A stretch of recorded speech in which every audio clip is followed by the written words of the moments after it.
తత్వమే క్రోధి అనేటువంటి పేరుతో ఈ ఉగాది రూపేణ వచ్చింది.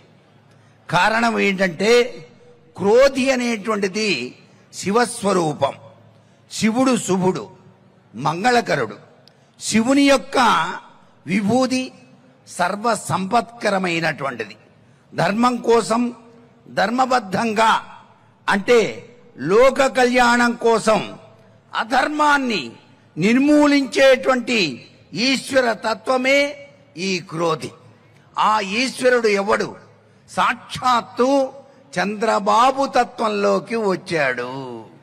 చంద్రశేఖర చంద్రశేఖర చంద్రశేఖర పాహిమామని కదా.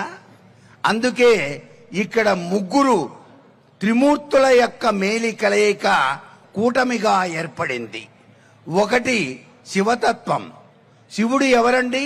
సాక్షాత్తు ఎదురుగా ఉన్న మహానుభావుడు, మహాపురుష లక్షణాలతో విరాజిల్లుతూ ఉన్నవాడు. రెండు బ్రహ్మ. ఎవరు బ్రహ్మ? మోడీ గారు. ఆయన భారతదేశ ఔన్నత్య స్థితి కోసం విశ్వప్రయత్నం చేస్తున్న మహామేధావి. మూడు విష్ణుమూర్తి, జనసేన జనగళం. విష్ణుతత్వం చెప్పేదే ఉంది. అన్యాయాన్ని వెంటనే తన సుదర్శన చక్రంతో ఖండించడానికి కూడా వెనుకాడాడు కదా. ఇక్కడ శివుడు మాత్రం సాఫ్ట్ మెంటాలిటీతో నాయనలారా ఆగండి నేనున్నాను కదా అంటాడు. అందుచేత ఈ శివతత్వం ఉందే మనకు కావాలి. ఇప్పుడు ఈ శివతత్వం క్రోధినామ సంవత్సరంలో అద్వితీయమైన ప్రభావాన్ని ఏర్పరుస్తుంది అని చెప్పడంలో ఈ యొక్క శివతత్వంలో ఉన్న చంద్రబాబు కర్కాటక రాశికి సంబంధించిన వ్యక్తి. ఈ కర్కాటక రాశి వాళ్ళకి చాలా అద్వితీయంగా ఉంది ఈ సంవత్సరం. గురువు యోగించడం వల్ల ఎలాంటి కష్టసాధ్యమైనటువంటి పనులైనా సరే సాధించడానికి వెనుకంజ వేయరు. వ్యక్తిగతంగా తన సాంఘికంగా గౌరవ ప్రతిష్టలు పెరుగుతాయి. మీలో ఉన్నటువంటి శక్తి సామర్థ్యాలు పెరిగి అధికార వర్గముగా ఉపకార లాభాలన్నీ కూడా కలుగుతాయి. గృహ నిర్మాణాది పనులే కాదు, ప్రజల కోసం ప్రతి ఒక్కరికి కూడాను సొంత గృహ కళ నెరవేరుస్తారు. సొంత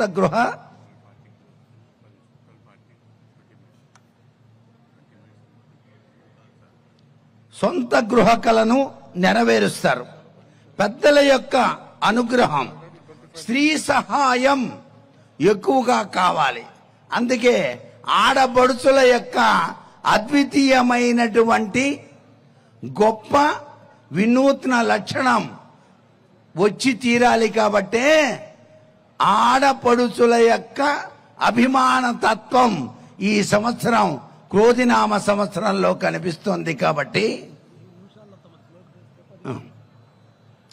నూతన బాంధవ్యాలు, జీవన రంగంలో ఆధిక్యత, గృహంలో అనేక శుభకార్యాలు.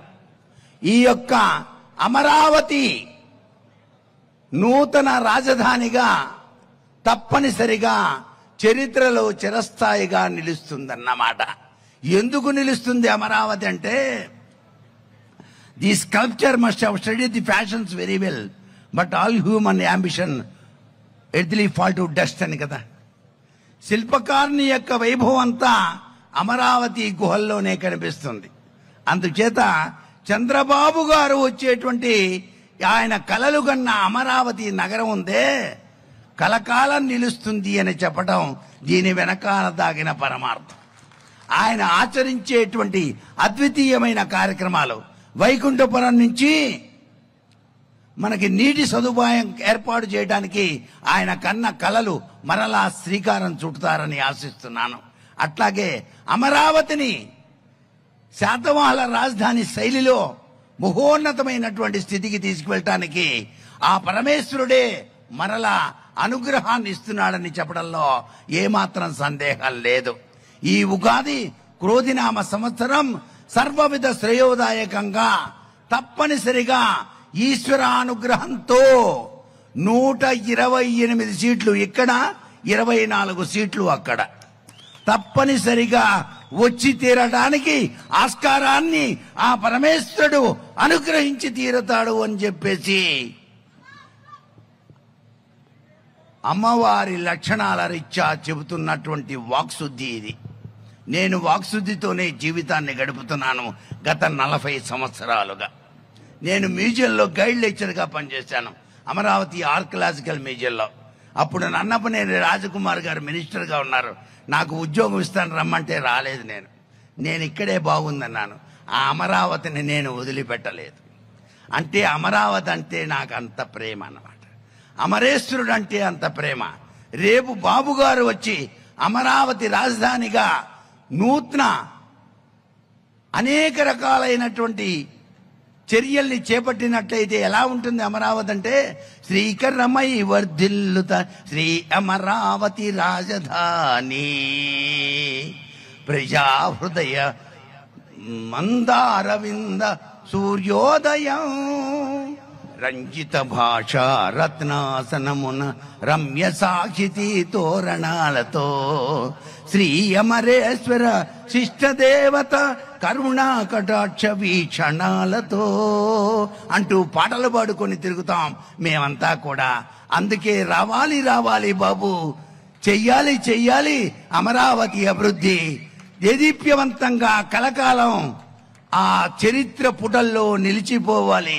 అమరావతి అంటే శాతవాహనులు కాదు, తెలుగుదేశం పార్టీ అధినేత చంద్రబాబే అని కలకాలం రానున్న చరిత్రలో ప్రతి వాళ్ళు తలుచుకునే విధంగా ఆ స్వామి అనుగ్రహించాలని, ఆయుష్, ఆరోగ్యం, అభివృద్ధి, మంచి జ్ఞానం, మంచి ఉన్నతమైన స్థితి కలిగించాలని ఆ పరమేశ్వరుణ్ణి సదా ప్రార్థన చేస్తూ శతమానం భవతి, సర్వే జనా సుఖినో భవంతు. ఉగాది పచ్చడిని బాబుగారు అందరికీ ఏ విధంగా పంచుతున్నారంటే, సంతోషం ఒక చారడు కల్వంలో వేసి నూరి దాన్ని ఒక్క గిన్నెలోన దయారసం తోడగలిపి ఆ రొంటిని సమత అనే సాసర్లో జనత కొరకు వడ్డిస్తారు. అది పచ్చడి తిన్న వాళ్ళకి అమరావతి గుర్తుకు రావాలి, అమరేశ్వరుడు గుర్తుకు రావాలి, అమరావతి రాజధాని గుర్తుకు రావాలి. అందుకే అమరావతి రాజధాని వినూత్యమైనటువంటి విశిష్టవంతమైన అభివృద్ధికి నాంది పలుకుతుంది. ఈ దేశం తెలుగు దేశం, ఈ బాట తెలుగు బాట. జై తెలుగుదేశం. జాతకరీత్యా ఆలోచన చేసినట్లయితే తెలుగుదేశం పార్టీ అనేటువంటిది వృశ్చిక రాశి. వృశ్చిక రాశి వారికి చాలా గొప్ప విశేషకరమైన ప్రభావాలే ఉన్నాయి. అన్ని రంగాల్లో జయం కలుగుతుంది. వీళ్ళు అనుకున్న మనోవాంఛాలన్నీ నెరవేరుతాయి. ఏ విషయంలోనూ కూడాను వీళ్ళు దిగి వ్యవహరించినప్పటికీ కూడాను మీ యొక్క ప్లానులు చక్కగా సాగి ఫలిస్తాయి. లోగడ వదిలివేసిన వ్యవహారాలన్నీ కలిసి వస్తాయి. మహోన్నతంగా రావడానికి అవకాశం మెండుగా ఉంది. అంతేకాకుండా అన్ని రంగాలలో ఉన్నతమైనటువంటి స్థితిని, ఆడవారి ప్రాముఖ్యత ఎక్కువగా ఇచ్చేటువంటి లక్షణం కనిపిస్తోంది. ఎందుకంటే తెలుగుదేశం అంటేనే ఆడపడుచులకు చాలా విశేషకరమైన ప్రభావాన్ని, అనిర్వచనీయమైన అనుభూతిని ఇచ్చింది కాబట్టి. అందుకనే ఉత్సాహ ప్రోత్సాహాలు ఆడవారికి సిద్ధిస్తాయి. మానసిక ధైర్యం, సూక్ష్మ బుద్ధి, యోచనా శక్తితో ముందుకి పోగల నమశివాయ మంత్రజపం సర్వవిధ శ్రేయోదాయకం ఈ తెలుగుదేశం పార్టీకి. సదాశివ అనే నామం చేసుకోవాలి. సదా అంటే ఎల్లవేళలా, శివ అంటే మంగళకరుడు. ఎల్లవేళలా కూడాను మంగళకరమైనటువంటి ప్రభావాన్ని సాధించడానికి అందరూ ధ్యానించవలసిన మంత్రం సదాశివ సదాశివ సదాశివ. ఇక కర్కాటక రాశి చంద్రబాబు నాయుడు గారిది. అందుచేత ఆదాయం 14, రాజపూజ్యం 6, అవమానం 4. అందుచేత గురువు యోగించడం వల్ల ఎలాంటి కష్టసాధ్యమైన పనులైనా సాధించగలుగుతారు. వ్యక్తిగతంగా, సాంఘికంగా గౌరవ ప్రతిష్టలు పెరుగుతాయి. మీలో గల శక్తి సామర్థ్యాలు పెరిగి అధికార వర్గంగా ఉపకార లాభాలు కలుగుతాయి. గృహ నిర్మాణాది పనులు కలిసి వస్తాయి. మీ జీవన మార్పుల వలన సంఘంలో గౌరవం, మంచి ఫలితాల్ని సాధిస్తారు. నూతన ప్రయత్నాలు ఫలిస్తాయి. అన్ని రంగాల వారికి జీవన వృద్ధి, రాజీ పూజిత హెచ్చులు, కుటుంబ ఔన్నత్యం, అష్టమ శని వలన స్వల్పంగా చిన్న అనారోగ్యాలే, పెద్దల అనుగ్రహం, స్త్రీ సహాయం, నూతన బాంధవ్యాలు, జీవన గమనంలో ఆధిక్యత, గృహంలో వివాహాది శుభకార్యాలు, భూగృహాలు కొనుట, పాత గృహాలలో మార్పులు, వినోద కార్యక్రమాలు, పుణ్యక్షేత్ర దర్శనం, ఉద్యోగులకు యోగదాయకం, రాజకీయ నాయకులకు మంచి కాలం, ప్రజల్లో సఖ్యత, మంచి పేరు, అధిష్టాన పరంగా గుర్తింపు, ఎన్నికలలో సీట్లు పొంది విజయం సాధిస్తారు. కర్కాటక రాశి వారు ఎన్నికల్లో విజయాన్ని సాధిస్తారు. ఇక్కడ కర్కాటక రాశి బాబు గారిది. అందుచేత నేను అనకూడదు, కానీ మొన్న ఈ మధ్య చంద్రగ్రహణం వచ్చిన మర్నాటి నుంచి బాబు గారికి యోగదశ అని చెప్పాను. చంద్రగ్రహణం వలన ఆ గ్రహణ ప్రభావం పోయి చంద్రుడు ఉన్నతమైనటువంటి స్థితిని పొందారు. ఈ విషయం అమరావతిలో ఉండేటువంటి చాలా మందికి నేను చెప్పాను. చంద్రగ్రహం మన్నాడే బాబు గారు మన ఇంటికి వస్తాడయా అని. అదే జరిగింది. నా ఇంటికి వచ్చి చాలా మంది చాలా బాగా చెప్పారు సార్ అన్నారు. ఇది నా వాక్కు కాదు, ఈశ్వర ఆజ్ఞ. ఈశ్వరుని ఆజ్ఞ, నేనెంత నిమిత్త మాత్రుణ్ణి. అందుచేత ఆ తల్లికి చెబుతున్నాను, అమ్మా మేము వడివడిగా వెళ్తున్నాం, నువ్వు మా పక్కనే ఉండాలి, రక్షించాలని. అందుకే ఆ తల్లి కరుణాలవల్లి కాబట్టి వడి వడినే కుదంతును భవత్పద పంకజముల్ స్మరించుచున్ వెడలె గృహంబు మేము వెను వెంటనే కంటికి రెప్పవోలే ముందడుగిడ రక్ష చేయుచు జయం బడగూర్చుచు సర్వకార్యముల్ సలుపుదు వీవటన్న దృఢ నమ్మకమే జనించనమరో. ఆ దృఢ నమ్మకం జీవన వేదం లాంటిది.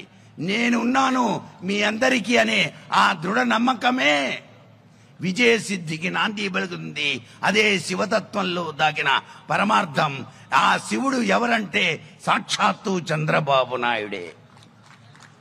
ఇక్కడ త్రిమూర్తుల యొక్క ప్రభావం ఈ సంవత్సరం బాగా కనిపిస్తోంది. కాబట్టి విజయ పరంపరలో విజయాన్ని సాధించాలని ఈ క్రోధినామ సంవత్సరం అందరికీ ఆరోగ్యం, ఐశ్వర్యం, సకల అభీష్టాలు సిద్ధింపచేయాలని కోరుకుంటూ సర్వే జనాః సుఖినో భవంతు.